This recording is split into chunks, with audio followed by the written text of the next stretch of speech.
What happens when two of the most outspoken women in entertainment sit across from each other, and the gloves come off? Millions tuned in expecting a typical celebrity interview. What they got instead was a live, unscripted collision of royalty, media narratives, and unfiltered truths. By the end, emotions were raw, tears were shed, and viewers were left stunned. Before we get into the moment that flipped The View on its head, hit that subscribe button and drop a comment. Was Whoopi out of line, or did Meghan finally get asked what no one else would dare to say? It started like any other Tuesday in the studio.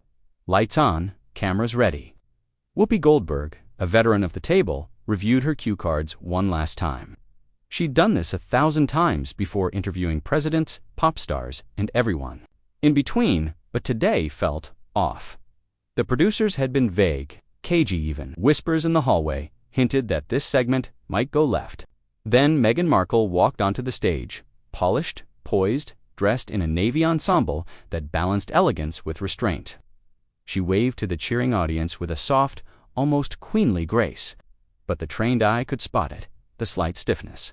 In her shoulders, the smile that didn't quite touch her eyes. Something was brewing. She took her seat. Whoopi welcomed her with a familiar smile. The cameras rolled at first. Everything was tame, predictable even.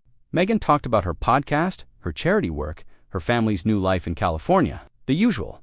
The panel nodded along, asking gentle, supportive questions. It was smooth, too smooth. But Whoopi wasn't done nodding. She'd been watching Meghan for a while, watching the narrative evolve, watching how selective truths became headlines, and she had questions, real ones. The moment came when Meghan began discussing her relationship with the British press. She recounted familiar points about racism, bias, and media cruelty. She was polished, practiced, every beat calculated. Whoopi listened, but her expression began to shift. A raised brow, a subtle lean forward, a slow shake of the head. The rest of the panel noticed too, and they knew that was the look. When Meghan finished, a long silence followed. A silence that practically dared someone to break it, and Whoopi did. "Now hold on a second," she said, her tone measured but unmistakably confrontational. "I've been in this industry a long time. I know how media works. I know what it looks like when people manage a narrative and when they tell the truth." The air in the room changed. Even the camera crew stopped moving. Meghan's smile tightened. "I'm not sure what you're implying, Whoopi." "What I'm saying," Whoopi replied, "is that I think there's a lot more to your story than you're telling. And I think people are tired of the polished, edited version. So let's be real. Why did you and Harry leave the UK? And please don't give me the line about privacy and freedom. People who want privacy don't sign with Netflix and drop a memoir. It was like watching a match touch gasoline." Meghan's single quotes as composure wavered. Her hands, once still in her lap, began nervously adjusting her ring. "I think that's an unfair way to characterize our situation," she said, voice taut. But Whoopi didn't back down. "Is it, or is it just a question no one's dared to ask you on air?" The tension was suffocating. Frozen, the producers were likely screaming into headsets. But this was live TV and no one could stop it now. Meghan sat up straighter, her tone tightening with every word. "We left because we were under attack. Constant, relentless, targeted harassment. And yet," Whoopi countered, "you chose to stay in the spotlight, to expand your media presence. If the coverage was so toxic, why dive deeper into it? Why brand it? Monetize it? Own it?" Meghan blinked, her jaw clenched. "Because if we didn't tell our story, someone else would have twisted it. Or maybe," Whoopi said slowly, "you just didn't like the version that didn't flatter you."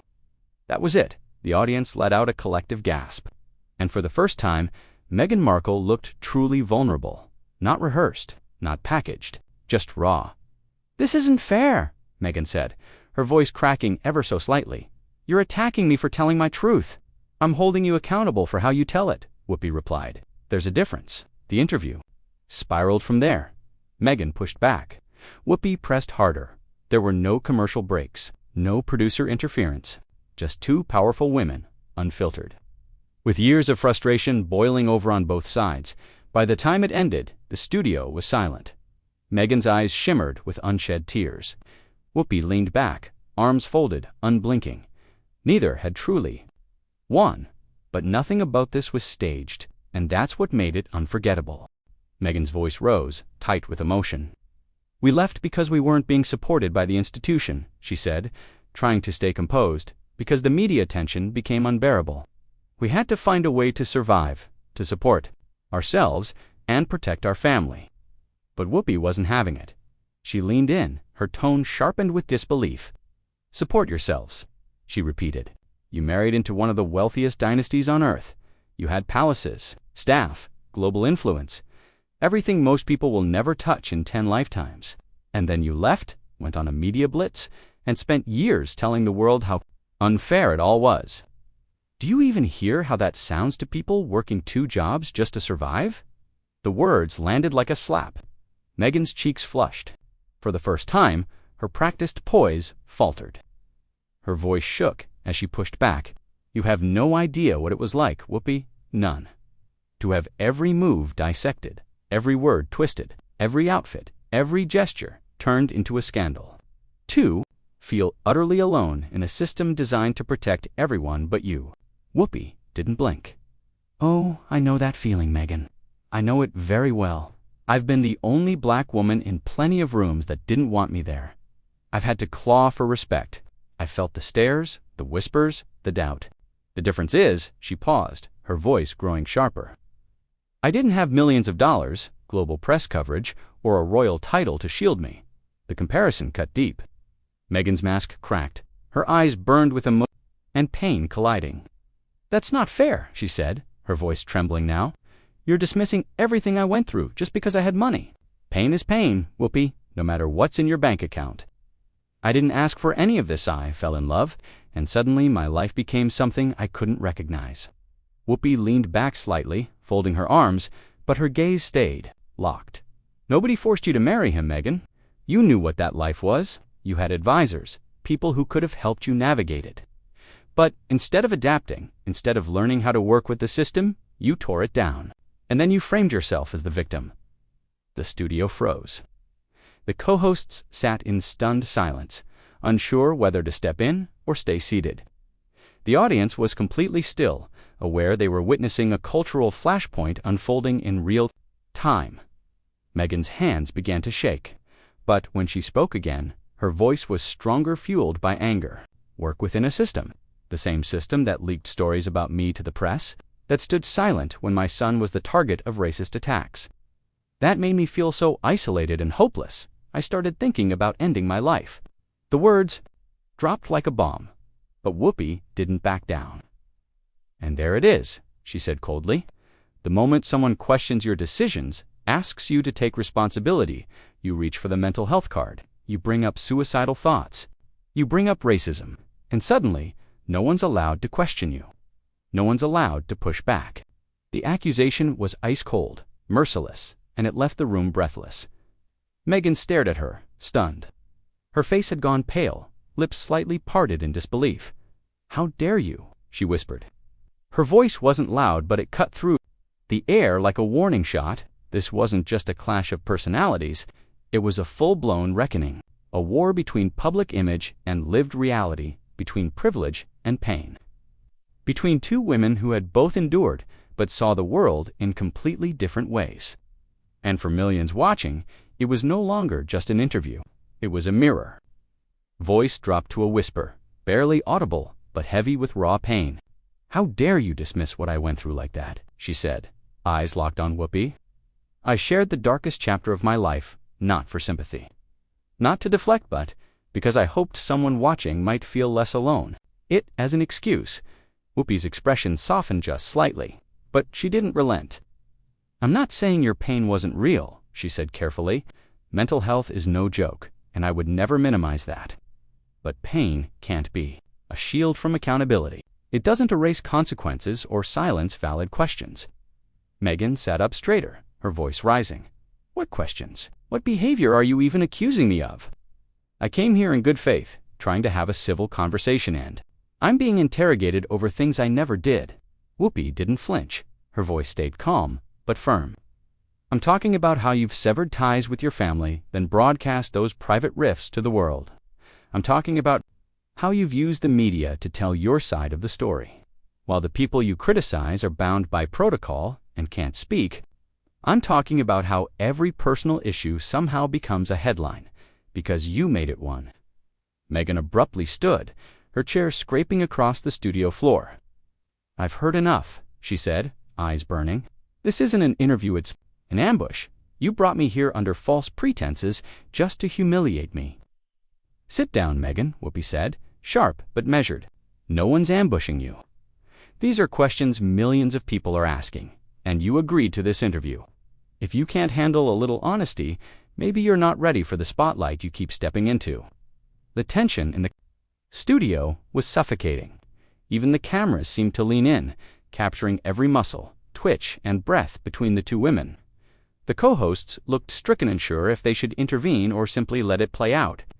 Meghan remained standing, whole frame trembling. "This isn't honesty," she fired back. "It's character assassination.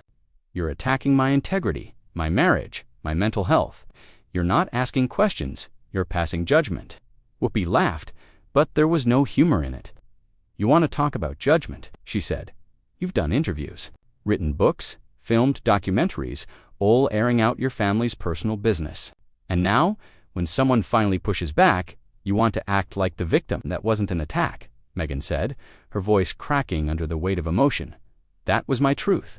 I shared my experience because people deserved to. Know what happened? I didn't set out to hurt anyone." Whoopi raised an eyebrow. "Your truth," she echoed. "Meghan, there's truth and then there's your version of it.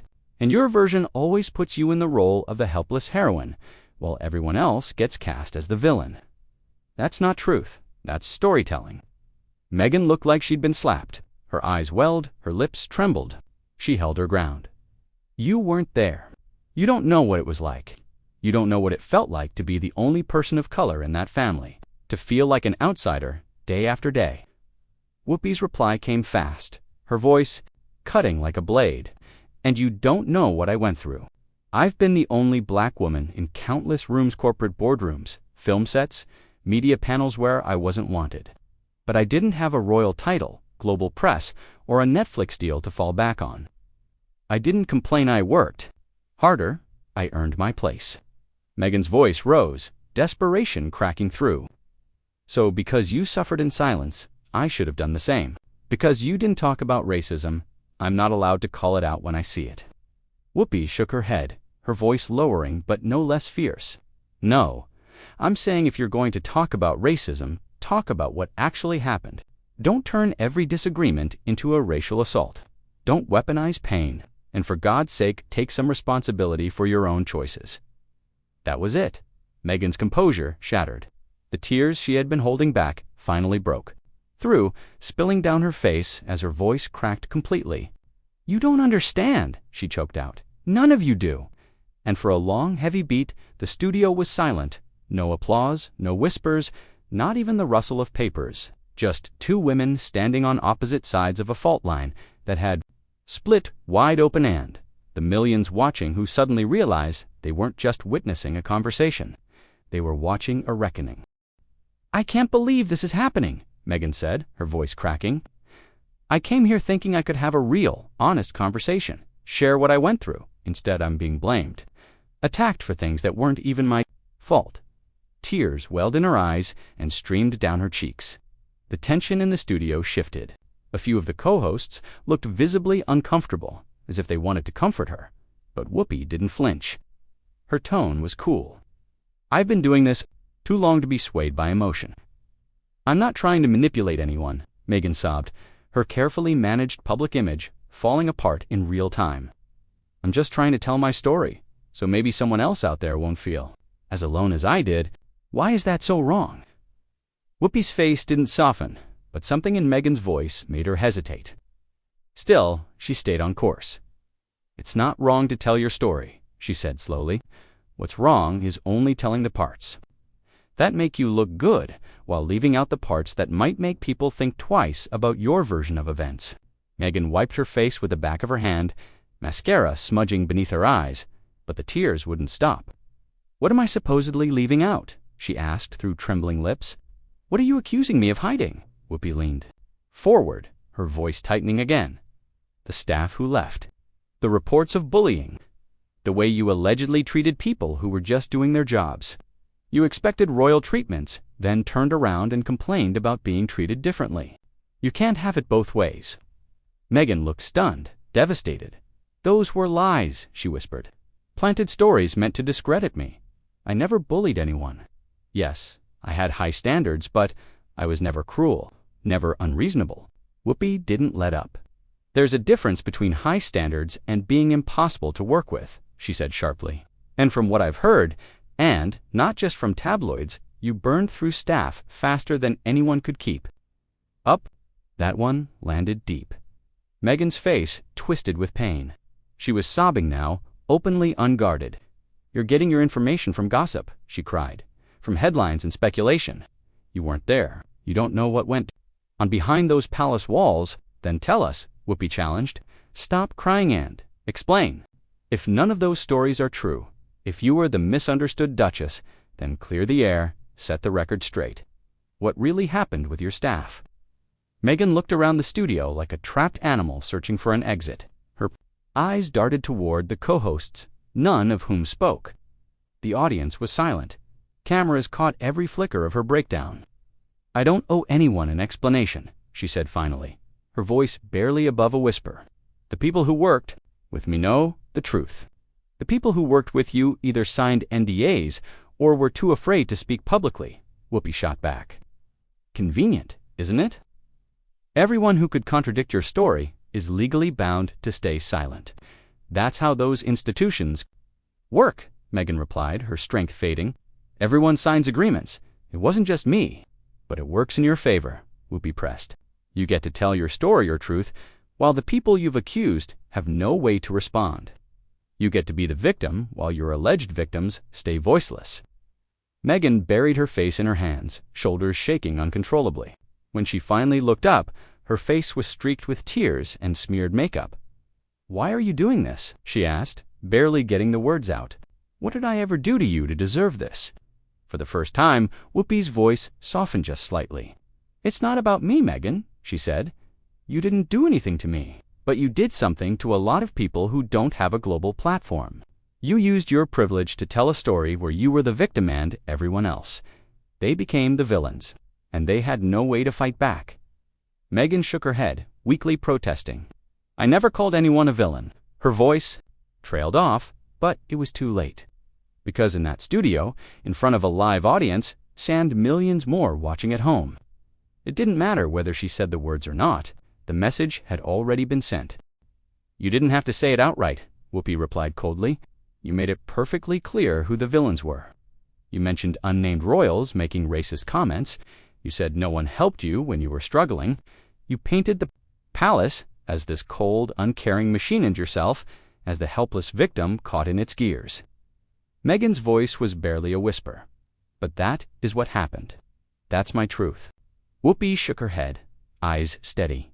"Your truth," she repeated.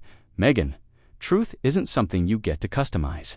Either those things happened exactly the way you said or they didn't. Either you were the perfect Duchess unfairly treated, or you were someone who couldn't adapt to a very complicated system. You can't be both." The room was silent, not just quiet airless. Even the camera operators held their breath. "I never said I was perfect," Meghan finally said through trembling lips. "I made mistakes. I was learning. But that doesn't mean I deserved the treatment I got." "Maybe not all of it," Whoopi said, her voice a little softer. "But you also didn't walk into a family that owed you unquestioning loyalty. You married into centuries of tradition, and instead of learning how to live inside that, you expected it to change to fit you." Meghan looked up at her eyes, glassy and raw. "Is it so wrong," she asked quietly, "to want to be treated with basic dignity? To want your own family to protect you?" "No," Whoopi answered. "It's not wrong to want those things, but it's also not wrong for a family to expect you to understand their world, their limitations. Royals don't get to clap back. On social media, they don't issue press statements every time a headline hurts, and you knew that going in." "I didn't know it would be like this," Meghan said, her voice barely audible. "I didn't know how isolated I'd feel. How much I'd lose of myself. I was drowning, Whoopi. I didn't know how to ask for help without looking weak." Whoopi's expression changed. The fire in her eyes cooled, if only for a moment. She saw not the Duchess, not the public figure, but a woman unraveling. "I believe that," she said. "I believe you struggled. But what I don't understand is, why did you have to burn it all down on your way out? Why not fight through it from the inside? Why not work to change it without blowing everything up?" The words hung in the air. Meghan didn't rush to respond. She looked down at her lap, breathing unsteadily. When she finally spoke, the defiance was gone. Maybe I could have handled it differently," she said.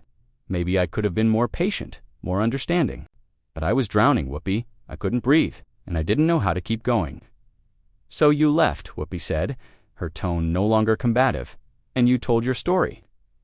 "I told my truth," Meghan said. But even she seemed to hear the weight of her own words. They no longer sounded like a rallying cry, they sounded like a confession. Whoopi leaned back, locking eyes with her.